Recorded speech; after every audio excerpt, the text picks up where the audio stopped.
Hello everyone. Daily current affairs MCQs analysis में आप सभी का स्वागत है। आपको पता ही है कि हम daily the Hindu, Indian express, PIB में जो भी न्यूज आर्टिकल आते हैं उन्हें हम एमसीक्यू फॉर्मेट में देखते हैं। एमसीक्यू फॉर्मेट में देखने का पर्पज़ क्या है? एक तो आपकी जो करंट अफेयर्स की प्रैक्टिस है वो एग्जाम के पैटर्न के अकॉर्डिंग हो। यूपीएससी और इवन स्टेट पीसीएस में भी जो स्टेटमेंट वाइज क्वेश्चन है उन वो पूछे जा रहे हैं आप, तो आप उस हिसाब से प्रैक्टिस करो। साथ ही आपका जो स्टैटिक एनालिसिस है वह भी बेहतर हो जाए, मतलब कि जो करंट अफेयर से जुड़े हुए जो आपके मुख्य विषय के टॉपिक हैं, मुद्दे हैं, वह भी आपके अच्छे हो जाएं। तो इस तरह का हमारा पर्पज़ रहता है। आज यहाँ पर 9 क्वेश्चंस दिए गए हैं। इंडो पैसिफिक लेपर्ड शेक के बारे में, स्केबीज के बारे में, जापान से यहाँ पे न्यूज में था इसके बारे में, रस्टी स्पॉटेड जो कैट उसके बारे में, निपाह वायरस के बारे में, सेठी हल्ली वाइल्ड लाइफ कंजर्वेशन इनके बारे में, तो इन सब के बारे में क्वेश्चन दिए गए हैं। अब हम क्या करेंगे, हम रैंडमली पिक करेंगे क्वेश्चंस को, ऐसा नहीं कि लगातार वही क्वेश्चंस किए जाएं एक जैसे क्वेश्चन। तो हम लास्ट से ही शुरू करते हैं। चलिए 9 क्वेश्चन को हम यहाँ पे कवर करते हैं, बात करते हैं। Sethi Halli wild life sanctuary, with the reference of Sethi Halli wild life sanctuary consider the following statements. तो जो सेठी हल्ली वाइल्ड लाइफ सेंचुरी के बारे में आपको स्टेटमेंट बताना है। न्यूज में क्यों था कि कर्नाटक सरकार, मतलब कहाँ पे है ये आपको पता होना चाहिए, कर्नाटका में है। कहाँ पे है? कर्नाटका में। तो सेठी Halli wild life conservation Karnataka में। कर्नाटका सरकार ने इसकी जो बाउंड्री है उसको घटाने का जो प्रपोजल है वह दिया, इस वजह से विवाद हो गया। तो कर्नाटक में जो शिमोगा जिले डिस्ट्रिक्ट है, शिवमोगा भी उसे कहा जाता है, वहाँ पर ये लोकेटेड है। ठीक, अब यहाँ पे एक तुंगा एनीकट बांध भी है। ठीक, अब अगर हम देखें ये क्यों इम्पोर्टेंट है, क्योंकि इस क्षेत्र से मदगड्डे वाइल्ड जो वर्ल्ड सेंचुरी है, वर्ल्ड कंजर्वेशन है, वह भी जुड़ा हुआ है, कंजर्वेशन जुड़ा है। तो मदगड्डे वर्ल्ड सेंचुरी, सेठी हल्ली वाइल्ड लाइफ सेंचुरी, ये दोनों आपस में जुड़े हुए हैं और ये हैं कहाँ पे? कर्नाटका में है। कर्नाटका में है तो कर्नाटक में और कौन कौन सी इंपॉर्टेंट साइट्स हैं ये भी जानना इंपॉर्टेंट हो जाए। जैसे वाइल्ड लाइफ सेंचुरी की बात यहाँ पे हो रही थी, यादहल्ली अगर हम बात करें, फिर इसके बारे में याद पर बंकापुरा है, दरोजा है, रानीबेन्नूर है, गुटखेंदा है, ये तो इस टाइप की जो WLS है ये सारी की सारी कर्नाटका के वाइल्ड लाइफ सेंचुरी है। तो हमें ये सारी नहीं याद करना है, हमें क्या ध्यान देना है कि जो नेशनल पार्क हैं, जैसे बनेरघट्टा नेशनल पार्क कहाँ पे? कर्नाटका में है। ठीक, इसके अलावा जो टाइगर रिजर्व है, हिल टाइगर रिजर्व है, बिलगिरी रणथम्भौर टाइगर रिजर्व है, ये भी यहाँ पे है। बांदीपुर नेशनल पार्क और टाइगर रिजर्व ये भी साउथ में है। नागरहोल है तो ये भी आपको साउथ में देखने को मिलेगा। तो नॉर्थ और साउथ में, जैसे ये नॉर्थ रीजन हो गया, ये साउथ रीजन हो गया। तो साउथ रीजन में, या अगर हम बात करें दक्षिणी सीमा में कौन कौन से वाइल्ड लाइफ सेंचुरी? बांदीपुर हो जाएगा, बिलगिरी हो जाएगा, बनेरघट्टा हो जाएगा, है ना। वहीं अगर आप मिड में देखोगे तो कुद्रेमुख टाइगर रिजर्व हो जाएगा, है ना। भद्रा टाइगर रिजर्व हो जाएगा आपको मिड में। अंशी दांदेली टाइगर रिजर्व आज आपका आ जाएगा, अंशी नेशनल पार्क आ जाएगा। तो क्रोनोलॉजी आप आओगे तो अंशी दांदेली, भांदेरी, है ना, कुद्रेमुख, फिर उसके बाद आप रंगनथिट्टू की बात है ये आ जाएगा, फिर नागरहोल, बांदीपुर। तो इस तरह की क्रोनोलॉजी आपको यहाँ पे थोड़ा सा पता होना चाहिए, इसके बारे में यहाँ पे पूछा गया है। ठीक है, तो ये आपने यहाँ पर देख लिया। अब अगर हम बात करें स्टेटमेंट यहाँ पे जो जो पूछे जा रहे हैं, ये सेठी हल्ली यहाँ पे है जिसके बारे में हमने यहाँ पे बात की, सेठी हल्ली, ठीक है ना।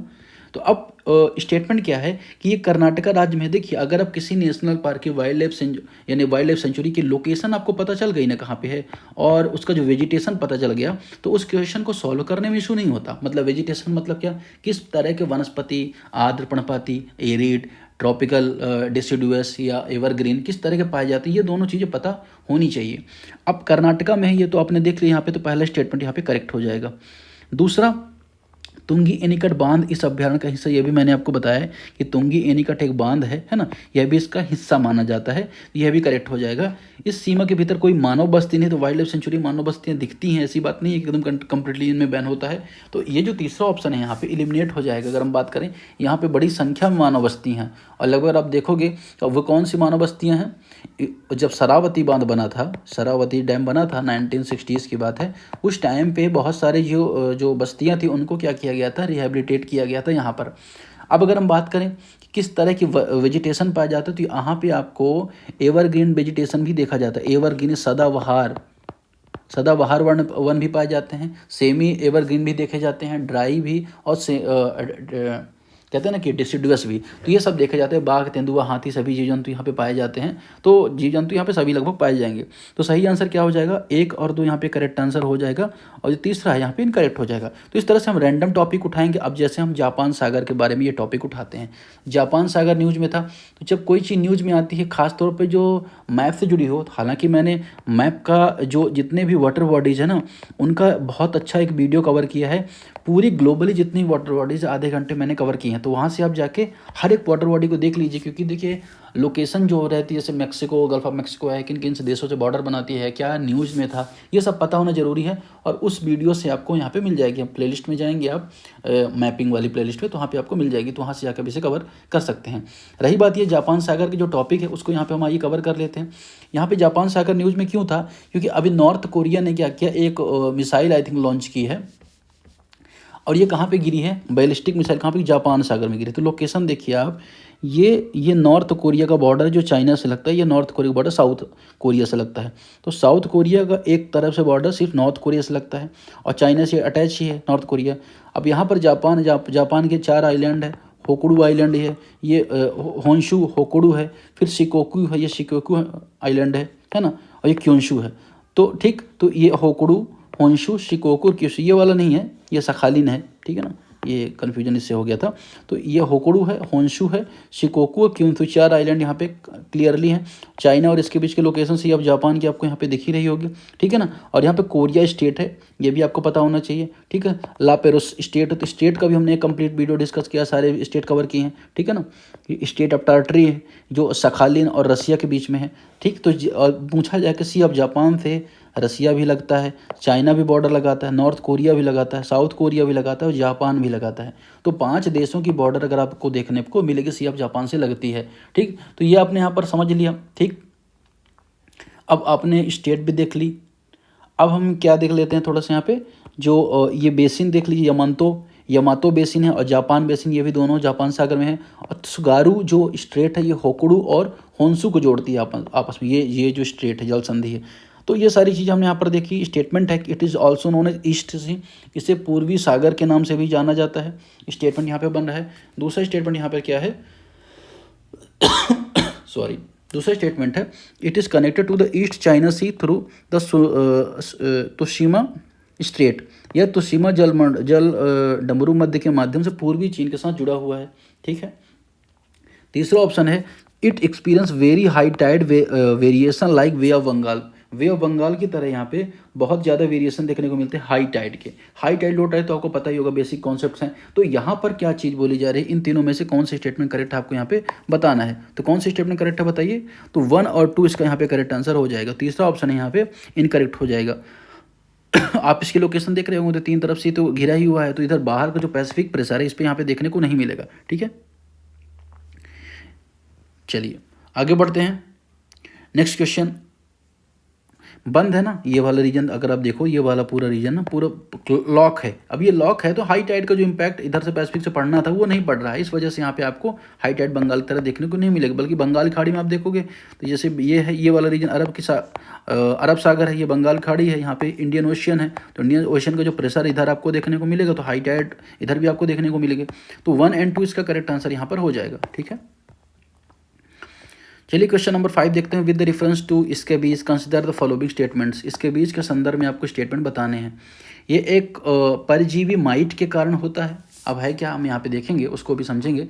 दूसरा है कि it spread mainly through airborne transmission, वायु जनित मतलब हवा के माध्यम से फैलने वाला रोग है। सब कुछ देखिए, कोई टॉपिक अगर आपको डिफिकल्ट लग रहा है तो इसका मतलब ऐसा नहीं कि एग्जाम में नहीं आएगा ना, या मैं फालतू क्वेश्चन करा रहा हूँ। ये इंपॉर्टेंट टॉपिक है। अगर आप देखो वर्ल्ड हेल्थ ऑर्गेनाइजेशन इसमें अपडेट्स दी हैं, तो ऐसा नहीं कि ये रैंडम टॉपिक मैंने उठाया है। ये द हिंदू में कवर था, इसलिए आपको यहाँ पे पता होना चाहिए। द हिंदू में कल का न्यूज़पेपर आप उठा के देखो, आपको ये टॉपिक मिल जाएगा, ठीक है। तो आप समझेंगे इसके बीच कारण बनने कौन सा जीव है जो इसके बीच कारण बनने में उत्तरदायी, तो माइट है।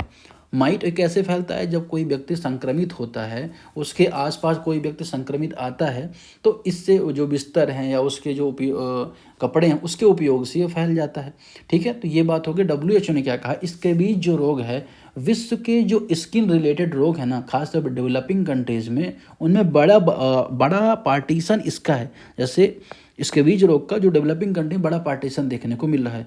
तो आपको क्या ध्यान रखना है, एक तो संक्रामक रोग है, ये आपको पता होना चाहिए कि जो एक पर्सन से दूसरे पर्सन में फैल जाता है। दूसरा माइट की वजह से होता है, इसमें खुजली वगैरह होती है, सारी चीज़ें देखने को मिलती है। और ख़ास तौर पे जो गर्म रीजन है या ट्रॉपिकल रीजन में आपको देखने को मिलेगा। अब ट्रॉपिकल रीजन में ये ग्लोबल, अगर आप देखोगे ग्लोबल का मैप है ना, तो इस तरह का north America, south America, Africa, अगर आप देखें ऑस्ट्रेलिया है, ये एशिया वगैरह है। तो ये Tropic of Cancer, Tropic of Capricorn और बीच में ये 0 डिग्री। तो इस रीजन में आपको ये उष्णकटिबंधीय जो क्षेत्र कहलाता है ट्रॉपिकल रीजन, यहाँ पे आपको देखने को मिलेगा।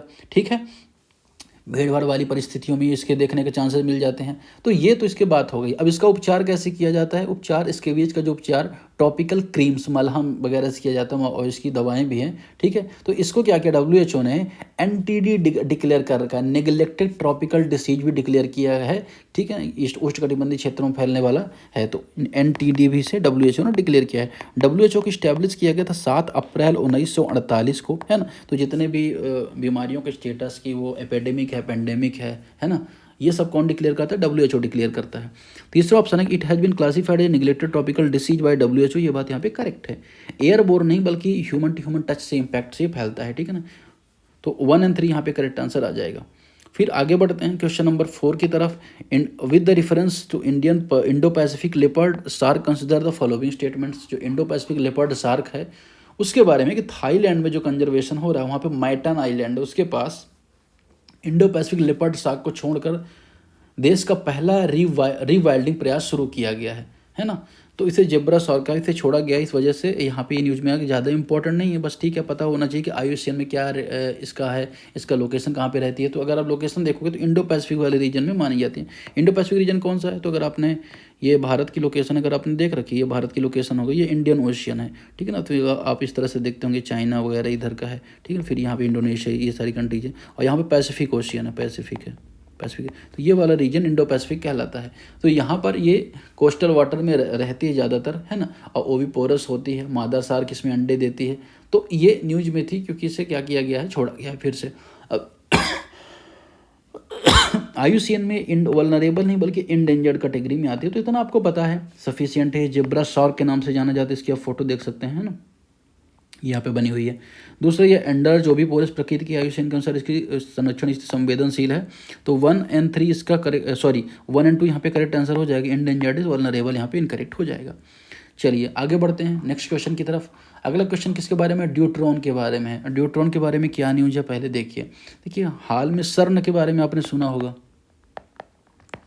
सर्न, जहाँ पे अगर हम देखें तो एक तरह का सूर्य बनाने का ही सीधा सा प्रयास हो रहा है कि सर्न के लार्ज हाइड्रोजन कोलाइडर में जो एलाइस है, सर्न का कौन सा है? लार्ज हाइड्रोजन कोलाइडर, इसके बारे में बताऊंगा मैं। और उसमें अलाइस जो काम कर रहा है, एलाइस के सहयोग एक नई स्टडी सामने आई है। उस स्टडी ने कहा कि जो ड्यूट्रॉन है वो हाई एनर्जी पार्टिकल टक्कर के दौरान कैसे जिंदा रहते हैं। तो ड्यूट्रॉन के बारे में यहाँ पे एक ये स्टडी सामने आई है। और ड्यूट्रॉन होता क्या? तो ये हाइड्रोजन होता है, उसका स्टेबल आइसोटोप है।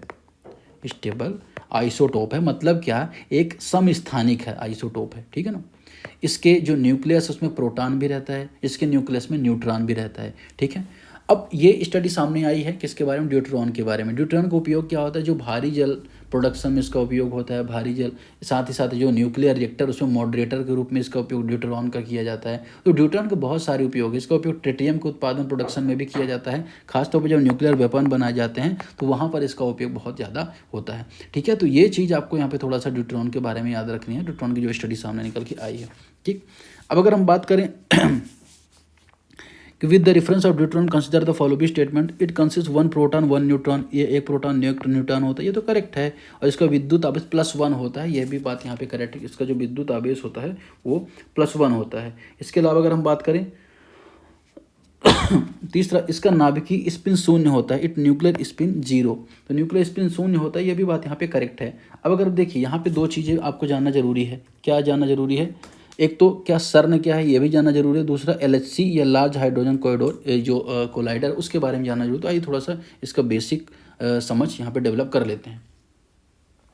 अब अगर आप बात करें यहाँ पे सर्न के बारे में, तो सर्न का फुल फॉर्म क्या है? काउंसिल यूरोपियन पूर रिसर्च न्यूक्लियर। इसको इस्टेब्लिश किया गया था सर्न को 1954 में, और इसका हेडक्वार्टर आपको जेनेवा में देखने को मिलेगा। इसमें अगर हम देखेंगे 23 जितने सदस्य देश हैं, और इंडिया आई थिंक इसका पार्ट नहीं है, एसोसिएट मेंबर है। ठीक, ये काम क्या करती है कि जो high energy particle physics research करती है, ये काम करती है। ठीक है, ये क्या काम करने का प्रयास कर रही है बेसिकली, अगर आप देखो तो ब्रह्मांड की, सॉरी मैंने यहाँ पे सन का बोल दिया था, ये बेसिकली क्या कर रही है कि ब्रह्मांड का किस तरह से इवॉल्व हुआ उसकी स्टडी करने का भी प्रयास यहाँ पे कर रही है। ठीक है, तो ये थोड़ा सा आपको यहाँ पे जानना, जो खास तौर पे जो हिग्स बोसान के बारे में आपको पता होगा, तो हिग्स बोसान की जो चीज़ें हैं उसको भी समझने का प्रयास यहाँ पे कर रही है। अब दूसरा अगर हम बात करें यहाँ पर किसके बारे में, लार्ज हाइड्रोजन जो कोलाइडर, उसके बारे में, तो उसके बारे में तो इसको अगर हम बात करें, दुनिया का सबसे शक्तिशाली पार्टिकल एक्सेलरेटर है ना, जो कहाँ पे स्थित है, ये सर्न में ही स्टैब्लिश है। तो ये थोड़ा सा सर्न के बारे में देखें, कहाँ कब स्टैब्लिश किया गया था, जिनेवा में है, भारत इसका सदस्य है नहीं, ये भी आपने थोड़ा सा देख लिया।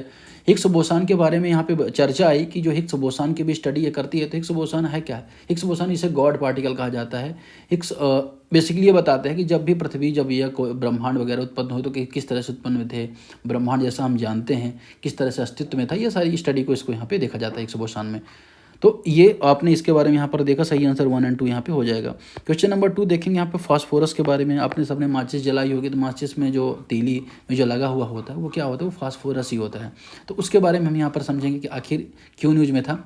अगर हम बात करें तो हाल में पाया गया कि जो अमेरिका की एग्रीकल्चर लैंड है, जो फार्म लैंड है कहाँ पे, यूएस में, वहाँ पे फास्फोरस बहुत ज़्यादा क्या है, स्टोर्ड है। अगर हम बात करें संचय है बहुत ज़्यादा, इससे जल प्रदूषण का खतरा यहाँ पे बन रहा है। ठीक, अभी किस फैमिली का, तो नाइट्रोजन फैमिली की अगर बात करें, ये बहुत ज़्यादा रिएक्टिव है, नॉन मेटेलिक है, लेकिन केमिकल एलिमेंट इसमें इस्टेब्लिश होता है, और इसको पी से रिप्रेजेंट किया जाता है। एटॉमिक नंबर इसका 15 है, किसका, फास्फोरस का। फास्फोरस 2 टाइप की देखने को आपको मिलेगी जनरली, अगर आप देखोगे वाइट फास्फोरस देखने को मिलेगी, और कौन सी, रेड फास्फोरस देखने को मिलेगी। तो वाइट फास्फोरस जो होती है वो टॉक्सिक होती है, विषैली होती है, मोमी जैसी होती है, ठोस होती है, स्किन के संपर्क में जैसे ही आता है तो ये क्या करने लगती है, जलने लगती है। ठीक है, और अंधेरे में चमकती भी है। वहीं रेड जो फास्फोरस होती है नॉन टॉक्सिक होती है, एमोर्फस होती है। इसका पर्पज़, तो जो वाइट फास्फोरस होती है उसका पर्पज़ अगर आप देखो फ्लेयर्स बनाने में, आग लगाने वाले जो हथियार होते हैं उनमें किया जाता है। वहीं लाल जो फास्फोरस होता है इसका पर्पज़ सेफ्टी माचिस के डिब्बों की साइड में जो लगा होता है ना, जैसे माचिस के डिब्बों में साइड लगा होता है डॉट डॉट डॉट ऐसे, तो उसे रेड फास्फोरस कहा जाता है। ठीक, लेकिन इसका सबसे ज़्यादा मिट्टी में कैसे, सबसे ज़्यादा इस्तेमाल इसका मिट्टी में जो फर्टिलाइज़र वगैरह बनाने में होता है। ठीक, तो अमोनियम जो फॉस्फेट का बनाया जाता है, तो फॉस्फेट जो ओर्स होते हैं ना, उसका उपयोग किया जाता है। ठीक, तो इस वजह से क्या होता है कि जो फॉस्फोरिक एसिड का निर्माण होता है, और बाद में ये मृदा को भी इम्पैक्ट करता है, जल को भी लगातार इम्पैक्ट करता रहता है। ठीक, साथ ही शरीर में भी अगर आप देखो तो हड्डी और दांत के निर्माण में इसका योगदान होता ही है। तो यहाँ पे देखने को मिलता है। तो phosphorus belong to group of 15 of periodic table, ये बात यहाँ पे करेक्ट है। पीरियोडिक टेबल होती है, उसमें 15 के ग्रुप संबंधित है। White phosphorus is non toxic, amorphous is nature. श्वेत फास्फोरस गैर विषैले, अमोर्फ, अक्रिस्टली प्रकृति के होते हैं। The large use of phosphorus compound is fertiliser, phosphorus जो कि सबसे बड़ा उपयोग उर्वरक में होता है। अब इन तीनों में सबसे सही स्टेटमेंट कौन सा हो जाएगा, तो अगर आप देखोगे तो वाइट फास्फोरस टॉक्सिक होता है, रेड टॉक्सिक नहीं होता। तो दूसरा ऑप्शन यहाँ पे गलत है, 1, 3 यहाँ पे इसका करेक्ट आंसर हो जाएगा। फिर हम बात करेंगे जो पहला जो टॉपिक था उसके बारे में, जलाल लाइवलीहुड सेंटर्स के बारे में। आखिर जलाल लाइवलीहुड सेंटर्स है क्या, जो न्यूज यहाँ पे था। जलाल लाइवलीहुड नमामि गंगे मिशन आपने सुना होगा क्या, नमामि गंगा मिशन, और wild life institute of India के बारे में सुना होगा। तो किस किस की पहल है अगर हम बात करें, तो ये नमामि गंगा जो मिशन है इसकी, और wild life institute of India WII की, और इसकी पहल है यहाँ पे अगर आप देखोगे। ठीक है ना, ज्वाइंट इनिशिएटिव। ठीक, तो ये तो स्टेटमेंट यहाँ पे करेक्ट है। मैं बताऊँगा अभी किसके बारे में है। दूसरा, यह पहल सर्कुलर इकोनॉमी मॉडल पर आधारित है। तो देखिए सर्कुलर इकोनॉमी मॉडल होता क्या है, ऐसा एक मॉडल होता है जहाँ पे किसी भी रिसोर्स को 3R पर होता है। 3R मतलब क्या होता है, किसी चीज़ को रिड्यूस करो, रीयूज करो, रिसाइकल करो। मतलब उस चीज़ को क्या करो, जैसे आपने कोई प्लास्टिक का यूज़ किया तो आपने उसका यूज़ किया, फिर उसको बाद में रिसाइकल कर लीजिए, नया पदार्थ बना जाए, जिससे क्या हो कि जो अर्थ से जो और प्रोडक्शन हो रहा है किसी चीज़ का, उसको नया ना हो, साथ ही जीरो वेस्ट हो। मतलब क्या, अगर आप किसी चप्पल को फेंक ही नहीं रहे हैं, उसको आप रिसाइकल करने के लिए दे रहे हैं, तो वेस्ट क्या जनरेट हुआ, वेस्ट तो जीरो जनरेट हुआ। इस तरह का क्या किया जाता है, इसे सर्कुलर इकोनॉमी में काम यहाँ पे किया जाता है बेसिक भाषा में। और दूसरा कारण यहाँ पे बात करें तो जलाल लाइवलीहुड में क्या किया जा रहा है, तो जलाल लाइवलीहुड में अगर हम देखें, जलाल में सर्कुलर इकोनॉमी मॉडल पर यह भी बेस्ड है। इसमें जो लोकल लेवल में लोग होते हैं उनकी सस्टेनेबल जो अगर बात करें ना कि ह्यूमन लाइफ होती है, उनको ट्रेन किया जाएगा, जिससे बायोडाइवर्सिटी भी हो सके, है ना, क्लीन जो रिवर है वह भी यहाँ पे बढ़ाई जा सके। ठीक, तो ये यहाँ पे पहल है, और जिसमें क्या किया जाए, महिलाओं को खास तौर पर यहाँ पे प्रयास यहाँ पे किया जाएगा महिलाओं की सहायता करने का। ठीक है, जलाल लाइवलीहुड सेंटर्स आज exclusively focus on aquatic biodiversity research. Jalal जलीय पौधा और विविधता अनुसंधान पर केंद्रित है, यहाँ पे कहना चाह रहा है। पहला जो स्टेटमेंट है, तो पहला स्टेटमेंट अगर हम देखेंगे इसमें इनकरेक्ट क्या हो जाएगा, तीसरा ऑप्शन इनकरेक्ट हो जाएगा। इसका पर्पज रिसर्च नहीं बल्कि जो आजीविका है, मतलब लाइवलीहुड है, उसमें क्या स्किल करना, समुदाय कम्युनिटी पार्टनरशिप करना, साथ ही वुमेन एम्पावर पर फोकस करना। यहाँ पे जलाल जो लाइवलीहुड मिशन इसका पर्पज है, तो 1 2 यहाँ पे करेक्ट आंसर हो जाएगा। तो 1 2 3 4 5 6 हमने सारे देख लिए, इधर 7 और 8 यहाँ पे बचे हुए हैं, तो आइए उनको भी देख लेते हैं कि इसके बारे में। रस्टी स्पॉटेड जो कैट है वो यहाँ पे देखी गई है। दूसरा अगर हम बात करें तो निपाह वायरस को लेके भी न्यूज यहाँ पे था, उसको भी यहाँ पे हमने यहाँ पर देखना है। ठीक है, कोई छूटा तो नहीं, इसके बीच के बारे तो हमने यहाँ पर देख लिया। ठीक है, तो चलिए, जो रस्टी स्पॉटेड जो क्या नाम है इसका कैट है, उसकी फ़ोटो तो आपको यहाँ पे दिख ही रही होगी कि आखिर ये है क्या। ठीक है, ये यहाँ पे इसकी फ़ोटो यहाँ पे दिख रही है। प्रश्न यहाँ पे, क्या विश्व की सबसे छोटी ज्ञात जंगली बिल्ली है ये? दूसरा क्या यहाँ पे है कि इसे वैश्विक जनसंख्या का लगभग 80% भारत में पाया जाता है, मतलब इसकी 80% जो पॉपुलेशन भारत में पाई जा रही है। तीसरा, it's Ayushman conservation status in endangered, Ayushman में से इंडेंजर्ड रखा गया है। तो हाल में राजस्थान के 12 जिला में शेरगढ़ में रस्टी स्पॉटेड कैट तो देखी गई है, और विश्व की सबसे छोटी बिल्ली है, तो पहला स्टेटमेंट करेक्ट हो गया।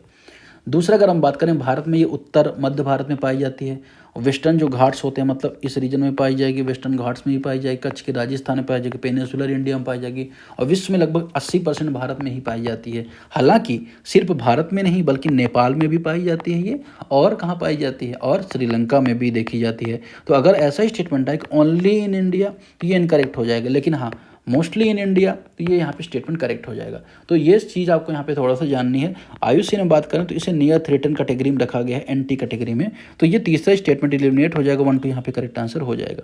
निपाह वायरस के with the reference of Nipah virus consider the following statements. Nipah virus के संदर्भ में आपको स्टेटमेंट बताना है। निपाह वायरस क्यों निर्मित है? पश्चिम बंगाल में फिर से 2 मामले सामने आए हैं। तो निपाह वायरस एक तरह का जूनोटिक वायरस होता है। जूनोटिक वायरस का मतलब क्या होता है, जो एनिमल होते हैं ना, एनिमल से इंसानों में फैलता है, ह्यूमन में फैलता है। ठीक है ना, अब इसका कौन वाहक होता है, रिजर्वायर कौन होता है, तो चमगादड़ इसका रिजर्वायर होता है, ह्यूमन से, फिर ह्यूमन से ह्यूमन में भी फैलता है ना। तो ये WHO और उस सबका रिसर्च भी हालांकि इस पर चलता है। अब डेवलपमेंट क्या हुई है यहाँ पे बंगाल में देखा गया, fruit bats are natural reservoir, तो फलाहारी चमगादड़ वायरस इसके रिजर्वायर है, ये करेक्ट है। मनुष्य के बीच इसका संचरण संभव नहीं, ये इनकरेक्ट है। मैंने आपको बताया ह्यूमन टू ह्यूमन फैल जाता है, पशुओं से भी ह्यूमन में फैल जाता है। There is no approve vaccine in treatment of Nipah virus. ठीक, तो ये बात यहाँ पे करेक्ट है, कोई इस पर बेहतरीन वैक्सीन इस तरह की नहीं बना पाई। हालांकि दवा वगैरह काम चल रही है, सपोर्ट किया चलता रहता है, लेकिन कोई परमानेंट रिमूव करने वाली दवा भी नहीं बनी है। ठीक है, तो 1 3 यहाँ पे करेक्ट हो जाएगा, दूसरा ऑप्शन करेक्ट हो जाएगा। तो आज का डिस्कशन फिलहाल इतना ही। अगर आपको डिस्कशन पसंद आया तो लाइक करें, कमेंट करें, और इस टेलीग्राम चैनल को डाउनलोड करें, यहाँ से जाके आप PDF डाउनलोड कर सकते हैं। Thank you very much.